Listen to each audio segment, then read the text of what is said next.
Parliament में हमने कहा था कि कास्ट सेंसस को हम करवा के छोड़ेंगे, और हमने ये भी कहा था कि 50% की जो कैप है, जो आर्टिफिशियल दीवार लगा रखी है, उसको भी हम तोड़ के हटाएंगे। पता नहीं क्या हुआ, सडनली 11 साल बाद नरेंद्र मोदी जी कहते थे कि सिर्फ 4 जाते हैं, सडनली कास्ट सेंसस का अनाउंसमेंट किया। हम इसको सपोर्ट करते हैं, पूरी तरह सपोर्ट करते हैं, मगर हम टाइमलाइन चाहते हैं। हम जानना चाहते हैं ये कब तक होगा, और ये एक पहला कदम है। तेलंगाना एक मॉडल बना है कास्ट सेंसस के लिए, और वो ब्लूप्रिंट बन सकती है। और कास्ट सेंसस को डिज़ाइन करने में हमारा पूरा सरकार को ऑफर है, पूरा समर्थन है कि हम डिज़ाइन करेंगे, क्योंकि डिज़ाइन बहुत ज़रूरी है। क्योंकि 2 एग्जाम्पल्स हैं, एक बिहार का डिज़ाइन है, दूसरा तेलंगाना का डिज़ाइन है, उसमें ज़मीन आसमान का फ़र्क है। और मैं दोहराना चाहता हूं कि कास्ट सेंसस पहला कदम है। हमारा जो विजन है, एक बिल्कुल नया डेवलपमेंट का, विकास का पैराडाइम हम कास्ट सेंसस के माध्यम से लाना चाहते हैं। सिर्फ रिजर्वेशंस नहीं, मगर हम सेंट्रल सवाल पूछ रहे हैं कि चाहे ओबीसीज हों, दलित्स हों, आदिवासी हों, उनकी देश में कितनी भागीदारी है। कास्ट सेंसस से एक प्रकार से पता लगेगा, बट कास्ट सेंसस से आगे जाना है।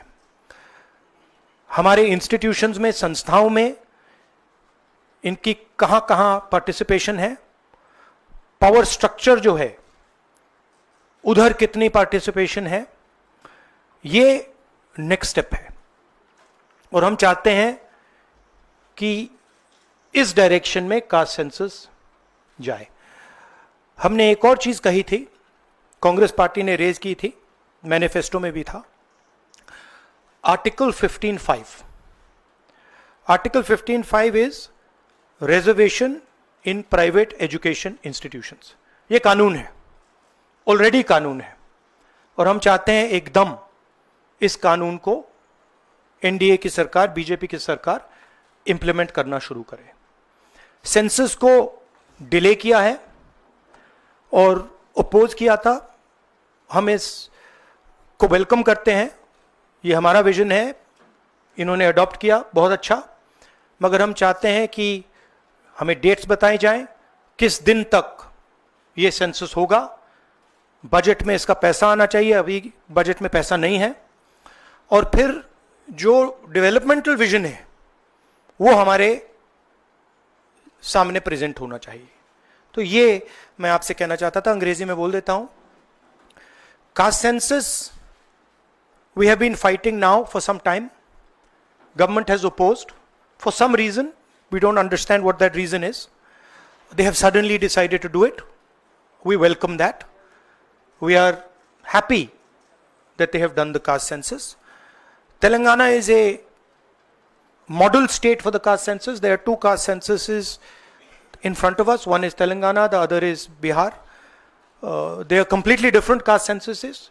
The Telangana caste census, the questions have been developed by a process of consultation, not a closed process, open process, by asking the stakeholders what are the type of questions, and it's been a very detailed, very granular exercise. We would like the national census to follow some of the ideas of the Telangana census, and we are more than happy to help the government develop the national census on similar lines. We've had 2 other issues that we have discussed which are also central, which is the 50% cap on reservations. Now this is becoming an impediment.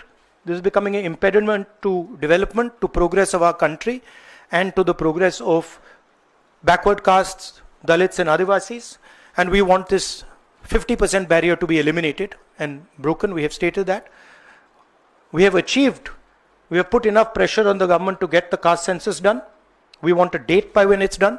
We are going to put pressure on the government to make sure that 50% cap is destroyed. And after that, there is a third thing, which is the Article 15(5), which is reservation in private educational institutions. It is already a law. We want that law to be implemented as soon as possible. So that is broadly the structure. We see the caste census as a new paradigm of development. And we want to go beyond the caste census. We want to understand what is the participation of 90% of our population in the power structure of our country. Where are they participating effectively and where are they not participating? And we want to give them participation and access to power. So we are absolutely convinced in the Congress Party that the caste census is a first step of a completely new development paradigm in the country, and we are going to push this paradigm through one way or the other. It doesn't matter what the BJP thinks. We have shown that we can pressure the BJP into doing the caste census. We are going to show you that we're going to pressure the BJP into doing 15(5) and also removing the 50% cap. I think every Congress member, every Congress worker, every single person who has fought for the caste census, and there are millions of people, activists from the backward communities, Dalits, Adivasis, I'm very proud of what you have done. This would not be possible without the effort, without the hard work that you have done. It has been a sustained campaign that we have run, and I'm very proud of every single person who has helped us in this campaign. Thank you.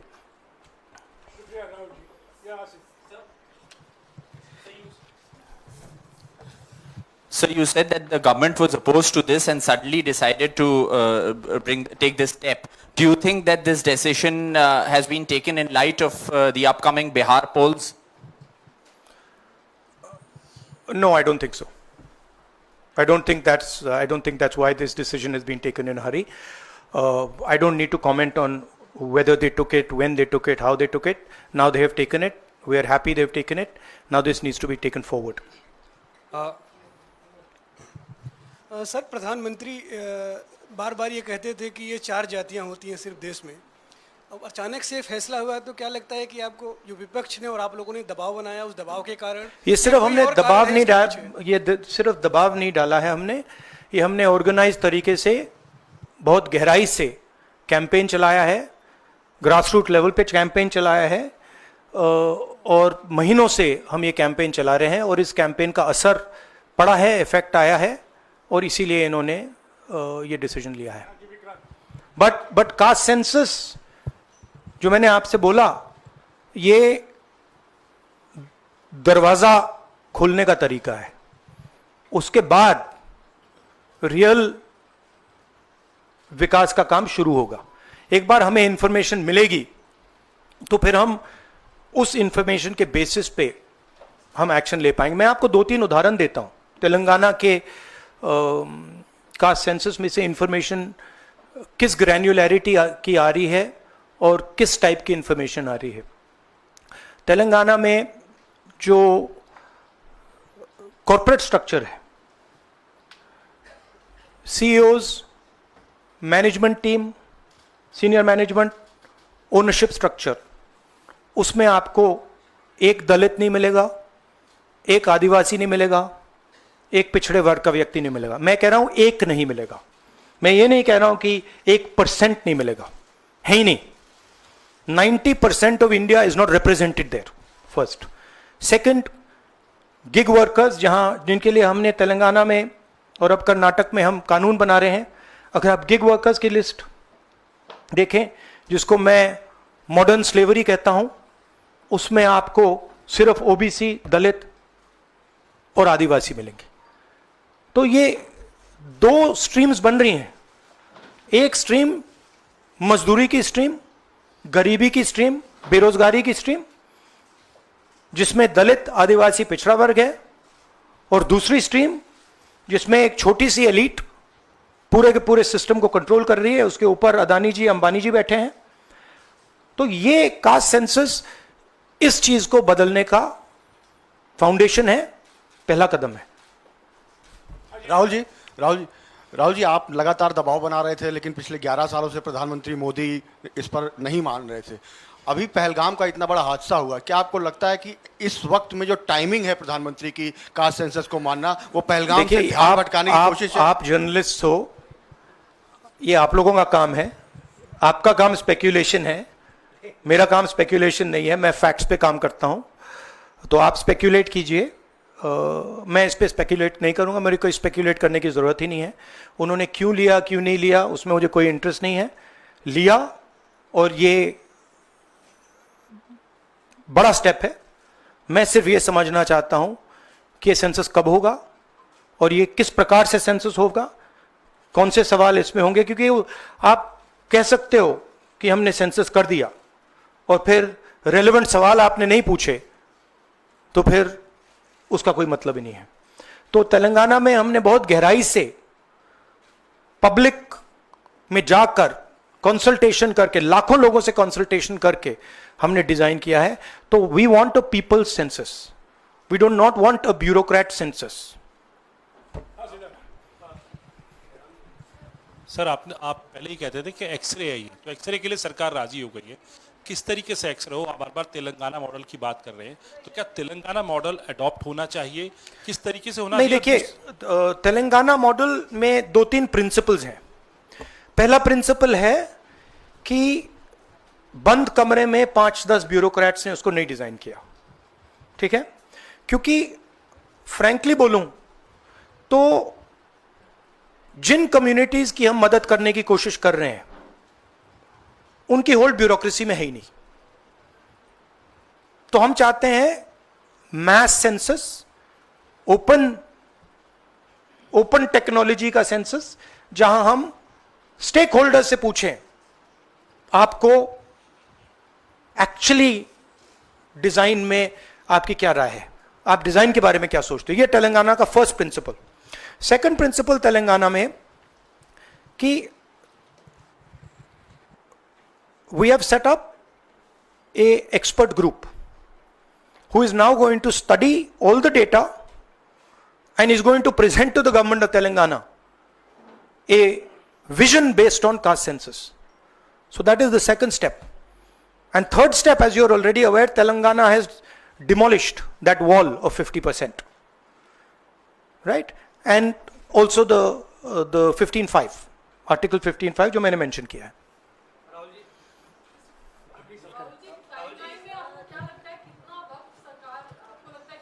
मुझे लगता है, मेरी immediate suspicion है कि ये वो women's bill वाली strategy timeline वाली है, but I hope that better sense prevails. अच्छा,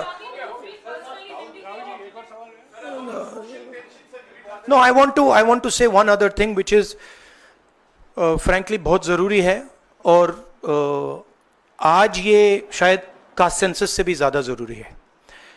मैं आज कानपुर गया और वहाँ पे जो टेररिज्म के विक्टिम थे उनसे मैंने बात की, परिवार से मैंने बात की। कोल्ड ब्लडेड तरीके से उनके बेटे को मारा गया है, बिना मर्सी के।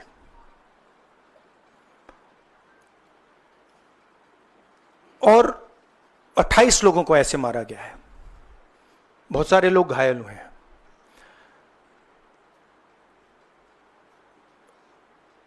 मैं इस पे कमेंट नहीं करना चाहता हूं ये कैसे हुआ। मैं सिर्फ ये कहना चाहता हूं कि जिन लोगों ने ये किया है, जो भी हैं, कहां भी हैं, they have to pay for this, and they have to pay for it properly, not in some half-hearted way, ऐसे आलतू फालतू तरीके से नहीं। they have to pay for it properly, कि इनको याद रहे कि हिंदुस्तान के साथ ये नहीं किया जा सकता है। हमने क्लियरली ऑपोजिशन की और सरकार की मीटिंग में क्लियर हमने लाइन दी है, यूनानिमस लाइन, कि जो हुआ है एक्सेप्टेबल नहीं है। और पूरा का पूरा ऑपोजिशन 100% सपोर्ट सरकार को देगा और दे रहा है। नरेंद्र मोदी को एक्शन लेना है, एकदम एक्शन लेना है, और पूरा का पूरा विपक्ष उनके साथ खड़ा है। जिन लोगों ने ये किया है, दे हैव टू पे द प्राइस फॉर दिस। जो परिवार है, उन्होंने आप लोगों को मेरे थ्रू एक मैसेज दिया है। एक्चुअली प्रधानमंत्री जी को उन्होंने मुझे कहा कि आप प्रधानमंत्री जी को ये बताइए, तो मैं 28 जो हमारे शहीद हैं उनके साइड से प्रधानमंत्री को आपके माध्यम से मैसेज दे रहा हूं। प्रधानमंत्री जी, उन्होंने कहा है कि हमारे जो बच्चे हैं वो शहीद हुए हैं, हम चाहते हैं कि आप उनको शहीद का दर्जा दीजिए, रिस्पेक्ट दीजिए। ये मैं कहना चाहता था। आप सबका बहुत बहुत धन्यवाद। Thank you. शुक्रिया राहुल जी, शुक्रिया शुक्रिया शुक्रिया शुक्रिया Yeah, Rahul we ji. are saying, I am saying that 28 people have been killed in cold blood. Okay? It is pretty clear who is responsible for this. The people who are responsible for this must pay a price. The Prime Minister has to take action. Right? And the action has to be clear and it has to be strong. Without any confusion. The Prime Minister must not dilly-dally, must not waste time, must make it very clear that India is not going to tolerate this type of nonsense. So he needs to act. That's what I'm saying. He can act in whatever time frame he thinks necessary, but he has to act soon. Are you saying that the action शुक्रिया, beyond the I think you heard what I said. या शुक्रिया I शुक्रिया said, शुक्रिया। I think you heard what I said. I said, let me speak. I'm not advocating anything. I'm being very clear. The people who have done this need to pay a price. Okay? And the Prime Minister has to act on it now, firmly. He should not dilly-dally. He should not be in a confused state.